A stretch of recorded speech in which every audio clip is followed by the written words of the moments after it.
വിശുദ്ധ യോഹന്നാന്റെ സുവിശേഷം 20-ാം അധ്യായം 1 മുതൽ 10 വരെയുള്ള തിരുവചനങ്ങളാണ് ഉയർപ്പ് തിരുനാളിനോടനുബന്ധിച്ച് ദേവാലയങ്ങളിൽ വായിക്കപ്പെട്ടത്. 10-ാമത്തെ തിരുവചനം ഇങ്ങനെ പറയുന്നു: അനന്തരം ശിഷ്യന്മാർ മടങ്ങിപ്പോയി. 1 മുതൽ 10 വരെയുള്ള ഈ തിരുവചന ഭാഗം നമുക്കൊന്ന് ശ്രദ്ധിക്കാം. Early on the first day of the week, while it was still dark, Mary Magdalene came to the tomb and said that the stone has been removed from the tomb. So she ran and went to Simon Peter and the other disciple, the one whom Jesus loved, and said to them, "They have taken the Lord out of the tomb, and we do not know where they have laid him." Then Peter and the other disciple set out and went towards the tomb. The two were running together, but the other disciples outran Peter and reached the tomb first. He bent down to look in and saw the linen wrapping lying there, but he did not go in. Then Simon Peter came, following him, and went into the tomb. He saw the linen wrapping lying there, and the clothes that had been on Jesus' head, not lying with the linen wrapping, but rolled up in a place by itself. Then the other disciples who reached the tomb first also went in, and he saw and believed. For as yet they did not understand the scripture that he must rise from the dead. Then the disciples returned to their homes. സഹോദരങ്ങളെ, 10-ാമത്തെ തിരുവചന ഭാഗത്തിൽ നാം കേട്ടു, അനന്തരം ശിഷ്യന്മാർ മടങ്ങിപ്പോയി.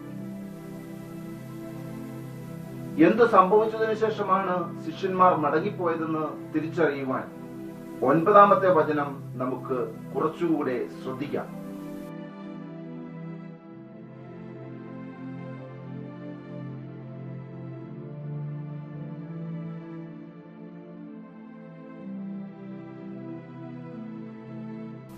യേശു മരിച്ചവരിൽ നിന്ന് ഉയർത്തെഴുന്നേൽക്കുമെന്നുള്ള തിരുലിഖിതം അവർ അതുവരെ മനസ്സിലാക്കിയിരുന്നില്ല എന്ന്. ആദ്യം മുതൽ അവസാനം വരെയുള്ള ഭാഗം നമുക്കൊന്ന് മനസ്സിലേക്ക് വ്യക്തമായി പതിപ്പിക്കാം. ആഴ്ചയുടെ ആദ്യ ദിവസം അതിരാവിലെ മഗ്ദലന മറിയം കല്ലറയിലേക്ക് പോകുന്നു. അവിടെ കല്ലറ തുറന്നു കിടക്കുന്നത് കണ്ട് അവൾ തിരിച്ചു വന്ന് ശിഷ്യന്മാരോട് പറഞ്ഞ് അവരെയും കൂട്ടിക്കൊണ്ട് വീണ്ടും ഖബറിടത്തിലേക്ക് ഒരു സന്ദർശനം നടത്തുന്നു. അവർ രണ്ടുപേരും പോയി കണ്ട് യേശു അവിടെ ഇല്ല എന്നുള്ള സത്യം തിരിച്ചറിഞ്ഞ് മറ്റൊരു ഉൾക്കാഴ്ചയിലേക്ക് അവർ നിറയുന്നു.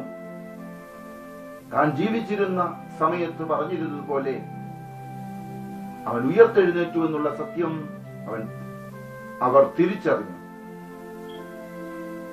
അങ്ങനെ അവർ മടങ്ങിപ്പോയി എന്നാണ് ഈ വചനഭാഗത്തിലൂടെ നമുക്ക് വ്യക്തമാകുന്നത്.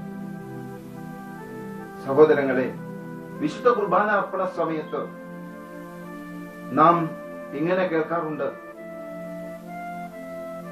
തിരുക്കല്ലറയുടെ സാദൃശ്യമായ അൽത്താര എന്ന്. അതോടൊപ്പം തന്നെ വിശുദ്ധ കുർബാനയ്ക്ക് ശേഷം നാം പ്രാർത്ഥിക്കുന്ന മനോഹരമായ ഒരു പ്രാർത്ഥനയാണല്ലോ വിശുദ്ധീകരണത്തിന്റെ ബലിപീഠമേ സ്വസ്തി, കർത്താവിന്റെ കബറിടമേ സ്വസ്തി എന്ന്. വിശുദ്ധീകരണത്തിന്റെ ബലിപീഠമേ സ്വസ്തി, കർത്താവിന്റെ കബറിടമേ സ്വസ്തി. കർത്താവിന്റെ ഖബറിടത്തെങ്കിൽ പത്രോസും യോഹന്നാനും വന്നതിന് ശേഷം ഒരു കാര്യം അവർക്ക് മനസ്സിലായി: യേശുക്രിസ്തു മരിച്ചവരിൽ നിന്ന് ഉയർത്തെഴുന്നേറ്റു എന്ന സത്യം. ഞാനും നീയും വിശുദ്ധ കുർബാനയിലേക്ക് കടന്നു ചെല്ലുമ്പോൾ ഇതാ ഒരു ഖബറിട സന്ദർശനം നടത്തുകയാണ്. വിശുദ്ധീകരണത്തിന്റെ ബലിപീഠമേ സ്വസ്തി, കർത്താവിന്റെ ഖബറിടമേ സ്വസ്തി എന്ന് പറഞ്ഞ് വിശുദ്ധ കുർബാന കഴിഞ്ഞിറങ്ങുന്ന നമുക്ക് പത്രോസും യോഹന്നാനും കണ്ടെത്തിയ പോലെ ഒരു സത്യം കണ്ടെത്തി തിരിച്ചു പോരുവാൻ സാധിച്ചുവെങ്കിൽ നമ്മൾ ഭാഗ്യവാന്മാരായി മാറും.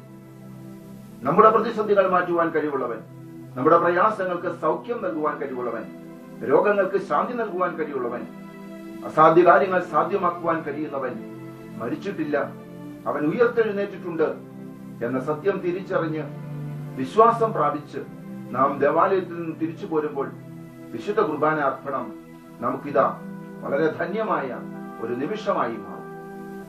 അതുകൊണ്ട് ഇന്നു മുതലെങ്കിലും ഈ വിശുദ്ധ കുർബാന അർപ്പണ സമയത്ത് എന്റെ പൊന്നു തമ്പുരാനെ, അന്ന് പത്രോസും യോഹന്നാനും തിരിച്ചറിഞ്ഞതുപോലെ ഉദ്ധിതനായ കർത്താവിനെ തിരിച്ചറിയുവാൻ, വിശ്വാസത്തിലേക്ക് ആഴമായി ഉറപ്പിക്കുവാൻ എനിക്കും നിനക്കും ഇടയാകുമെങ്കിൽ ഈ വിശുദ്ധ കുർബാന വളരെ മനോഹരമായ ഹൃദ്യമായ ഒന്നായി മാറുക തന്നെ ചെയ്യും. ദേവാലയ സന്ദർശനത്തെ കുറിച്ച് ഒരു കാര്യം കൂടി പങ്കുവയ്ക്കട്ടെ. പരിശുദ്ധ കന്യാമറിയം വിശുദ്ധ ലൂക്കായുടെ സുവിശേഷം 2-ാം അധ്യായത്തിൽ ദേവാലയത്തിലേക്ക് സന്ദർശിക്കുന്നുണ്ട്.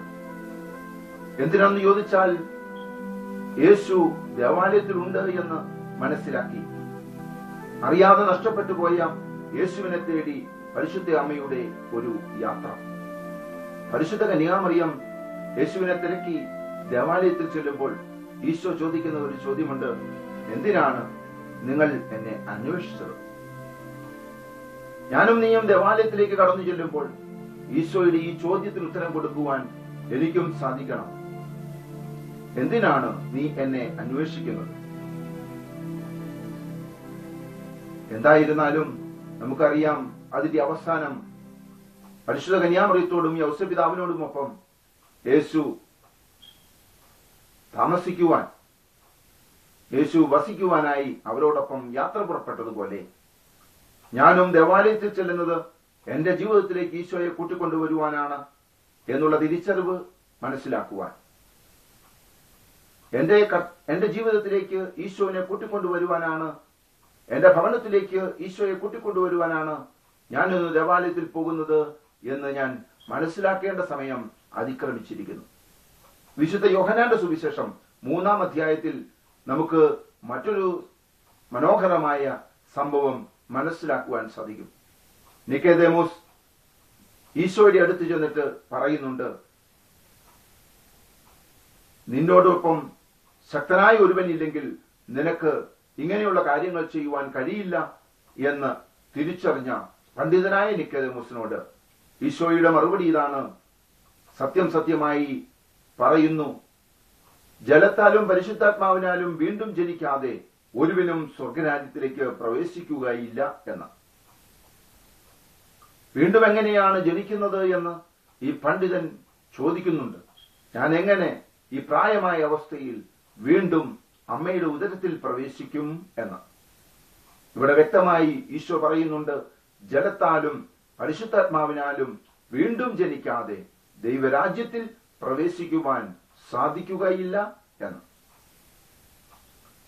ജലത്താല് നാം വിശുദ്ധീകരിക്കപ്പെടുന്ന മനോഹരമായ ഒരു ഇടമാണല്ലോ ദേവാലയം.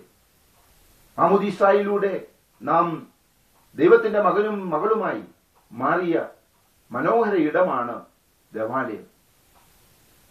മാമോദീസ ജലം നമ്മുടെ ശിരസിൽ ഒഴിച്ച് നാം ദൈവത്തിന്റെ മകനായി മാറി, ദൈവത്തിന്റെ മകളായി മാറി. നമുക്ക് വീണ്ടും ഒരു ജന്മം ലഭിച്ചു. വീണ്ടും നമുക്ക് ജന്മം കിട്ടിയ ഇടമാണ് ദേവാലയം. ജലം കൊണ്ട് വീണ്ടും നമുക്ക് ജന്മം ലഭിച്ച നമ്മുടെ മാതൃഭവനം. എന്റെ വാക്കുകൾ ആത്മാവും ജീവനുമാണ് എന്ന് ഈശോ നമ്മോട് പറഞ്ഞിരിക്കുന്നു. ഇതാ, ഈശോയുടെ വചനം പ്രഘോഷിക്കപ്പെടുന്ന സ്ഥലം ആണല്ലോ ദേവാലയം. എന്റെ വാക്കുകൾ ആത്മാവും ജീവനുമാണ് എന്ന് ഈശോ അരുളി ചെയ്തിട്ടുണ്ട്. അങ്ങനെ ജലത്താലും പരിശുദ്ധാത്മാവിനാലും വീണ്ടും ജനിക്കുവാൻ നല്ല ഒരു സ്ഥലമാണ് ദേവാലയം. യേശുവിന്റെ ശരീരവും രക്തവും സ്വീകരിക്കുകയും കൂടി ചെയ്യുകയാണ് നാം ഈ ദേവാലയത്തിൽ. വിശുദ്ധ കുമ്പസാരത്തിലൂടെ നമ്മുടെ പഴയ മനുഷ്യനെ ഉരിഞ്ഞെറിഞ്ഞ് വിശുദ്ധ കുർബാനയിലൂടെ യേശുവിന്റെ ശരീരവും രക്തവും സ്വീകരിച്ച് ഒരു പുതുമനുഷ്യനായി ജനിക്കുവാൻ ഇടം ലഭിക്കുന്ന സ്ഥലമാണല്ലോ ദേവാലയം. അങ്ങനെ ഏതർത്ഥത്തിലും ദേവാലയം എനിക്ക് അമ്മയുടെ ഉദരം തന്നെയാണ്, വീണ്ടും ജനിക്കുവാൻ പറ്റിയ ഒരു സ്ഥലം. അതുകൊണ്ട് ദേവാലയ സന്ദർശനം വീണ്ടും ജനിക്കുന്ന ഒരവസ്ഥയാണെന്ന് തിരിച്ചറിഞ്ഞ് വളരെ ആഗ്രഹത്തോടെ ദാഹത്തോടെ ദേവാലയം സന്ദർശിക്കുവാനും ദേവാലയ കർമ്മങ്ങളിൽ പങ്കുകൊള്ളുവാനും നമുക്കേവർക്കും കഴിയട്ടെ എന്ന് പ്രാർത്ഥിക്കുന്നു. അങ്ങനെ വീണ്ടും ജനിക്കുന്ന ഒരു ഇടമായി, നഷ്ടപ്പെട്ടുപോയ ഈശോയെ കണ്ടെത്തുന്ന ഒരു സ്ഥലമായി, കർത്താവായ യേശുക്രിസ്തു സത്യമായും ഉയർത്തെഴുന്നേറ്റു എന്ന് വിശ്വാസം പ്രാപിക്കുന്നതിനായി ഒക്കെ നമുക്ക് ദേവാലയത്തിൽ സന്ദർശിക്കാം, ദേവാലയ കർമ്മങ്ങളിൽ പങ്കെടുക്കാം. ദൈവം നമ്മെ സമൃദ്ധമായി അനുഗ്രഹിക്കട്ടെ. ആമേൻ.